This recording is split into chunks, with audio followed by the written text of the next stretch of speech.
where walking in the area and finally found what looks like a print with a mid-tarsal where that's the mid and the pressure's on the front, but that's not it. And then the step goes here. It's a similar looking foot, but it's a little older, but it's wide in the front, all the toe bite in, and then not so much on the back, a thinner heel and a wider front. And even here, it's right here, the toes, and then thin back. That's bigger than my foot. It's bigger than mine. So yeah, oh, another what looks like a prince with the toes going in here and a thin back. It's over and over and over, like they were circling this area right here. Of course, there's the rocks, and the tree structures are here with it. X's and everything else, like right there. If you don't have the structures, you don't have them. Their areas are marked with structures, okay? And I've mentioned other channels. I'm going to spend time with Colorado forest beings and possibly Colorado Bigfoot, if he feels like it. But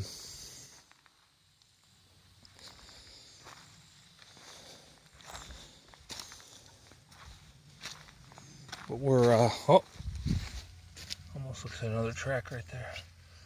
The toes going into there.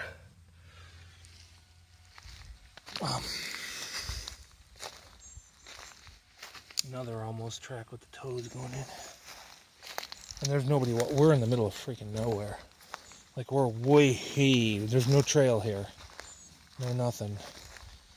And so it's really secluded. People aren't going to be coming back here. Almost never.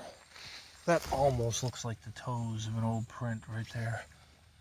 Or he's biting in heavy with the front of his foot. He or she. I don't want to offend them. We're gender neutral here on Georgia Bigfoot.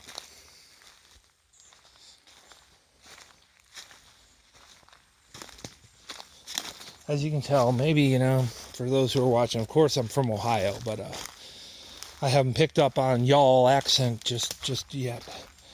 Been here 3 years, but almost 3. So I'm always in Ohio. It's half and half. So it's why I have so many Ohio videos of great evidence. Look at all these arches. Oh, look at that. It's really cool over here. See, this is as close as you get around here to being like Colorado. I'm sure there's other places, but this really seems out of place.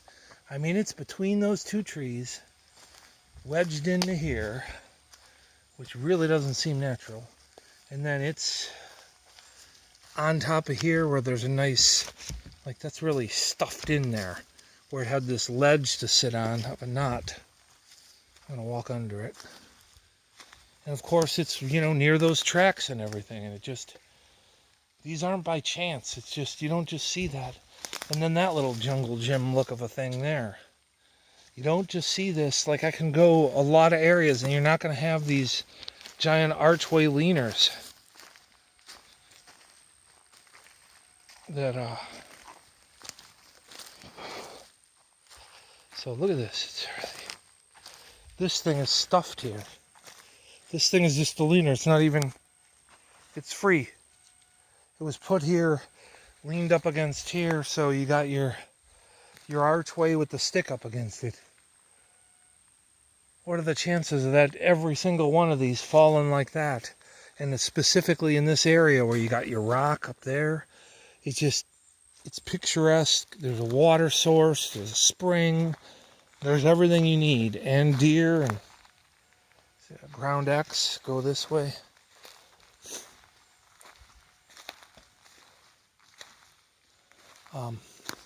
It's just, this isn't rocket science, but it's learning. Bless you. Bless you.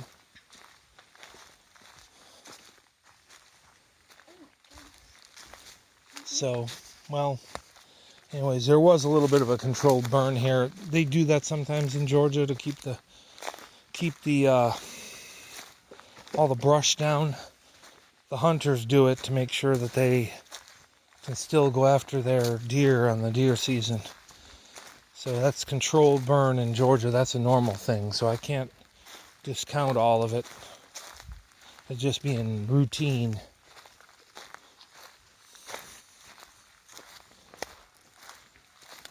And thank you, and please subscribe.